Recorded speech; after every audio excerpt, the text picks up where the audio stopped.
안녕하십니까. 작심삼일입니다. 정말 믿을 구석 하나 없는 대한민국, 누구를 믿고 어떻게 살아야 되는지 저 걱정되는 나날이 계속되고 있습니다. 그래도 위키백과가 조금이라도 신뢰성 있는 정보를 가지고 있기에 위키백과에서 이재명을 찾아서 이재명의 범죄 사실 이런 것들 좀 따지고 있는데, 지금 보고 계시는 글은 위키백과입니다. 위키백과에 이재명의 인사에 대해서는 그 황교익이라고 맛평론가 무슨 그런 사람을 경기도 관광공사였습니까? 결국에는 낙방을 했죠. 그 사건만 있는 줄 알았습니다. 그런데 2017년 SBS 대선 주자 국민 면접에 참여해. 그때 기억나십니까? 한상균이라고 전 민노총 위원장.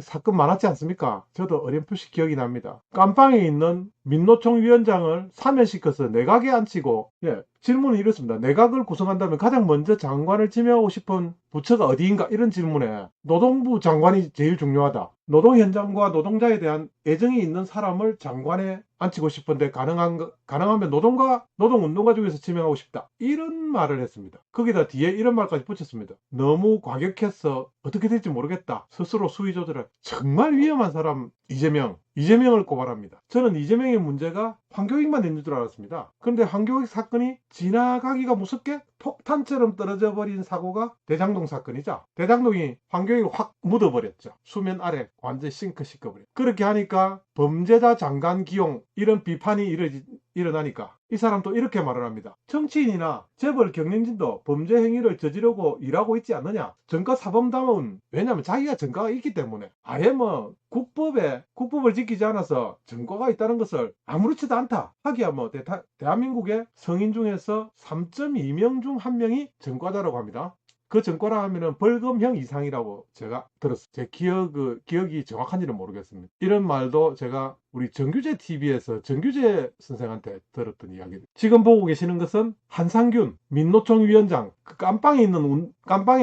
현재 오늘 이 시점이 아니고 2017년 2월 14일 대선주자 국민 면접, 이때 깜빵에 있는 한상균을 내각을 구성하면 제일 먼저 한상균을 시켜가지고 내각을 구성하겠다. 노동부 장관이 제일 중요한 내각이지 않느냐. 이런 식으로 이야기했던 사람. 더 무서운 거 하나 보여드릴까요? 불과 5년 전에 이재명이는 자기가 보수라고 그랬습니다. 정규재 주필은 이렇게 말했습니다. 윤석열이가 후보가 되면은 이재명은 얼굴을 바꿀 것이다. 보수파리를 시작할 것이다. 그런데 그 말이 근거가 다 있었습니다. 성남 시절부터 이재명은 자기 자신을 스스로 보수라고 지칭했습니다. 2016년 12월 2017년이 그러니까 박근혜 탄핵 이야기들이 계속되고 있는 그 시기죠. 박근혜 탄핵 시기입니다. 2016년 12월 11일쯤이면은 국회 탄핵 의결이 되고 있을 그 시절입니다. 이 사람 이재명은 시국 강연에 갔습니다. 원광대학교 학생회관에서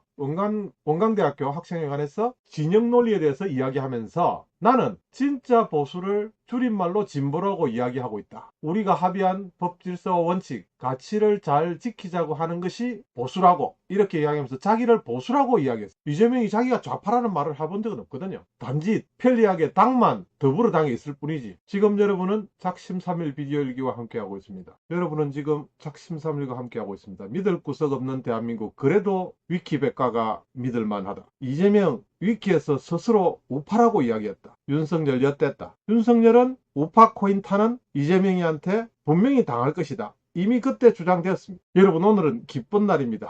축하합시다. 다축해야 되겠습니다. 홍준표가 돌아왔습니다. 유엔 발표에 의하면 100세 시대의 청년은 18세부터 65세까지라고 합니다. 저는 청년입니다. 66세부터 79세까지를 장년으로 분류하고 80세부터 노년이라고 분류한다고 합니다. 이 유엔 발표라고 합니다. 혹시 준표형이 공갈한 게 아닌지 모르겠습니다. 먼저 선대들하고는 달리 저도 이제 갓 청년기를 보낸 장년으로 접어들었으니 마음도 몸도 장년답게 활동적으로 살기 위해서는 운동을 열심히 하라고 충고 많이 듣습니다. 그렇게 하도록 하겠습니다. 선거 전적은 이번에 패하고도 7승 3패밖에 안 됩니다. 마음이 홀가분해졌습니다. 다시 텅 비우고 청년들의 광장으로 나갑니다. 이번 주 일요일 청년 플랫폼 청년의 꿈을 공개하고 계속 업데이트해서 이 땅의 청년들이 꿈과 희망을 공유하는 놀이터를 만들려고 합니다. 저는 수많은 코너 중에서 단지 청년 상담소 코너에서 청년들이 고민 미래에 대한 불안만 상담하는 곳만 들어갈 것이고, 나머지는 정파를 떠나 자유롭게 교제하고 놀고 오락하고 즐기는 소신과 자유의 공간으로 만들어 보려고 합니다. 저희 작심삼일 비디오기도 이번에 이 공간 안에 좀 꼭 들어갔으면 좋겠습니다. 한번 들어가 보도록 노력하겠습니다. 또 그 다음에 저희 구독자들께서 그렇게 좀 노력 좀 해주시기 바랍니다. 구태, 부패, 기득권의 나라를 지금은 바꿔야 됩니다. 거듭 말하지만 비리 부패 대선에서는 참여하지 않겠습니다.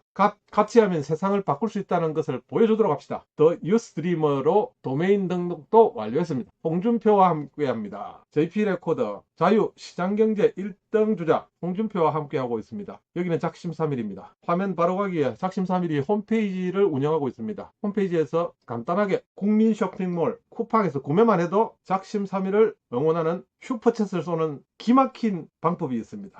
여러분들의 많은 성원을 부탁드립니다. 감사합니다.